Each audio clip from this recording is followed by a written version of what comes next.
One time I had to babysit one of my neighbor's kids overnight. We're gonna call the kid Benny. The parents didn't really tell me anything when they left me alone with Benny, but they left me a note and they were like, you can only open it in emergencies. So at this point, I'm alone with Benny. It's like 11 p.m. and I told Benny, I was like, dude, you should like get to bed. It's late. Then Benny starts getting really red and he's like, no, we don't want to sleep alone. Sleep with us, please.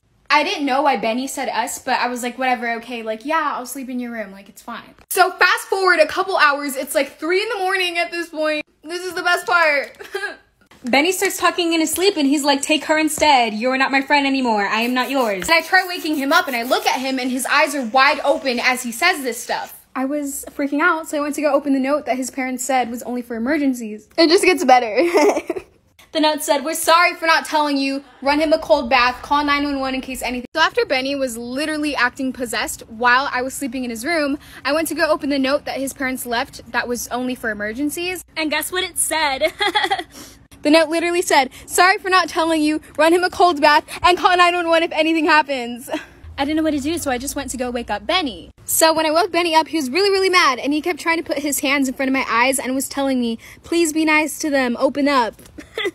And so long story short, I ran Benny a cold bath, and then he locked himself in the bathroom. So at this point, Benny has literally locked himself in the bathroom, and he's literally yelling out loud, please take her, not me, I won't tell anyone. This is the best part. So I called the police because I was scared for my life at this point. And the note that his parents left said to do that. So the cops tried calling Benny's parents, but they couldn't get a hold of them, but they got a hold of the grandparents. And eventually his grandparents came. So his grandparents come and they're like, we're gonna take him to a priest. And they told me to... Storytime Tinder edition. Okay, the story blew up on Twitter like a while ago, but I'm just gonna retell it because it's very informational. So there was this guy and this girl, and they met through Tinder, and then they met up and they went on this date. And they were out at dinner, and then she starts not feeling so well. And then she says, I really need to go home. And he says, yeah, I'll drive you home. And she says, okay. So then they get to her house, and then she starts feeling better. So then she says, do you want to come in for some coffee? And then he says, yeah, sure. So they go inside, they have their coffee, and then she doesn't feel well again. And she's like, oh, I'm sorry, I don't feel well again. I think you really need to leave. And he's like, okay. And he leaves. And then she goes to bed, and in the middle of the night, she wakes up, and she hears this noise down in her kitchen. And so she locks her door, and she calls the cop. And the 911 operator is just on the other line saying, can you just stay on the line until the cops get there? And then the cops get there, and they're like, the door is locked. Like, we don't think anyone's inside. And she's like, I promise you, someone's inside my house. I can hear them. She says, you have my permission to break down the door. So she's still up in her room, and then she hears the cops break down the door. And then she hears some wrestling and some fighting. Part 2 of the Tinder story. So then after the cops break down the door, they go upstairs and they knock on her door and they're like, it's okay, we've got the guy, everything's fine. And they say to her, we don't really want you to stay here tonight. We don't think that you should see what he's done. And when I say he, it's the guy that she went on a date with. And she's like, no, I need to see what he's done. So she goes downstairs and she sees her kitchen wrapped all in plastic. And there's a saw and a hammer and a knife.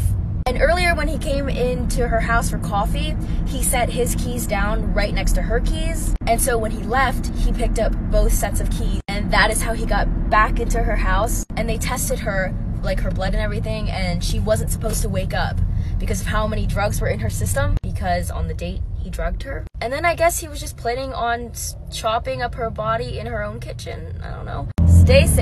This is why you should always lock your doors. A junior in high school was home alone working on a paper while his parents were out to dinner. All night he sits with his back to his door, sitting at his desk with his noise-canceling headphones on. Around 11 o'clock he takes his headphones off at the same time his parents are returning to the house, and he hears his mom from downstairs yell, "Hey Adrian, what happened?" Confused, he runs downstairs and sees right away what she's looking at. Muddy footprints all over the rug. He tells her, "I didn't leave my desk." And then they realize someone must have broken in. They look at the footprints and there's none leaving the house. They're worried someone's still in the house, so they run into the garage, terrified, call the police. Police arrive and they don't find anyone in the house, but they do make a chilling discovery upstairs. The police bring them to the kid's bedroom door, which had been left open all night, and they point to the message written on it in Sharpie. This is the actual transcript of what was written on his door, which means for nearly 2 hours, someone stood in this kid's doorway watching him. So when I was a sophomore in high school, I had this teacher who would only let the students in her class use the restroom one time per semester. Well, one day I raised my hand and I was like, excuse me, I don't remember her name, can I please use the restroom? And she was like, no you can't because you've already used the restroom in my class this semester. well, excuse me, you can't dictate my bladder. So I'm like all frustrated, and I started secretly texting my mom because I wasn't allowed to use my phone in class. And I was like, Mom, I'm sitting in class right now. My teacher won't let me use the restroom. And she was like, I'll take care of it for you. And I was like, okay. So like 5 minutes goes by, and all of a sudden my teacher's phone starts ringing, and she walks up to it and answers it, and she's like, hello? Yeah. Okay, thank you. And then she walks up to me like so angry, and she like slams the pass on my desk, and she was like, since you have to go that bad. And I was like, yeah, I really do, thanks. And I got up and left. I didn't even have to go to the bathroom. It was just the principle of it. I just roamed the halls. This is a story of how I embarrassed myself in front of my entire class. So it was 7th grade math class, and honestly, when I was in middle school, that was definitely my awkward stage. I was just really weird. I always said the wrong thing. And I was always just embarrassing myself in front of people. One day, we were going over all these drills, like, lockdowns, fire drills, all that. And my teacher had a list of questions that we all had to answer, and she was the type of teacher that would just call on you randomly whether you were paying attention or not. And back then, we weren't even allowed to have phones, so I was just completely zoned out because of my ADHD, and the teacher decides to call on me after she had asked this question. If you're in the bathroom by yourself and an intruder comes in and says, "Is anybody in here?" what do you say? Then she calls on me, and I don't know why, but the first thing in my head was to say that you say no.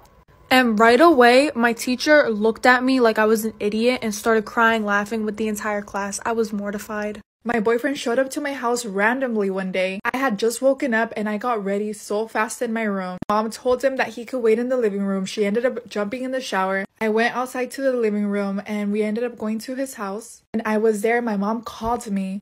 She said that there was $350 on the table and that one $50 bill was missing. I couldn't believe what I was hearing, but I had to find out the truth. So I told him to take me to Jack in the Box. We went through the drive-thru. I was so mad, but I had to keep it together. I knew that he only paid with 20s. He never paid with 50s. I ordered my food and I was waiting to see what bill he pulled out. And guess what, guys? It was a $50 bill. Then I looked at him and told him, don't pay with my mom's money. I grabbed my purse, pulled out a 20, and told him, pay with my money. His eyes just popped open. He knew he got caught. This is the reason why everybody thought I dropped out of high school. Over the 4 years of high school, I was probably in school a total of 100 times altogether. And this wasn't because I was lazy. I mean, partially. But it was mostly because I had really bad stomach problems. So I always had these doctor's appointments. I was always missing school because my stomach hurt. So then my junior year, since my attendance was really, really bad, they decided to put me on home instruction. This means that teachers would come to my house for about 2 hours a day, 3 days a week. And my teachers had to bring with them these time slips. For example, saying that they saw me from 9 a.m. to 11 a.m. And when I was a minor, my dad had to sign it. And when they hand in those time slips, those are the hours they're getting paid for. So I had this one teacher. She was my history teacher, but we would literally just gossip the entire time. She was mad chill. Sometimes, though, she would cancel on me, and sometimes I would cancel on her. But this was my senior year, so I was 18. So I was able to sign the time slips. So I saw her once a month when I was supposed to see her 4 times a month. So every time she came, I signed 4 time slips. I got the credit, she got the check. A little girl made me cry last night. So the coffee shop that I work at also has ice cream. And so this lady had brought in her granddaughter to get ice cream. This little girl's probably about 4 or 5 years old. And she asked for ice cream with sprinkles. And so I absolutely loaded it with sprinkles because she's a kid and I have a heart. And the entire time this girl's eating her ice cream, she just keeps glancing at me. And right before they're about to leave, the grandmother brings her up and says, "Okay, tell her what you wanted to tell her." The little girl looks up at me and goes, "I think you're a princess." And the grandmother goes, "Tell her why you think that." And the little girl looks up at me and goes, "Because you remind me of sunshine." Story of the time I snuck a boy into my best friend's house. So me and my friend were in 7th grade. And if you're new here, I guess you don't really know. But 7th grade is when I really went wild. Not high school, not college, but 7th grade. So my friend's parents had went away on a cruise. Her grandma was watching her and her siblings. And me too, because I slept there every single day. It's funny because I can't remember how I met this boy. I just remember that me and my friend both wanted to hang out. It was really weird. So this kid ends up riding his bike over to her house. Mind you, it was daytime. So I don't know how we got away with this. But he snuck in through the back and we took him upstairs into her room. We were all really thirsty, so we started drinking water. I drank so much water that I started to feel sick.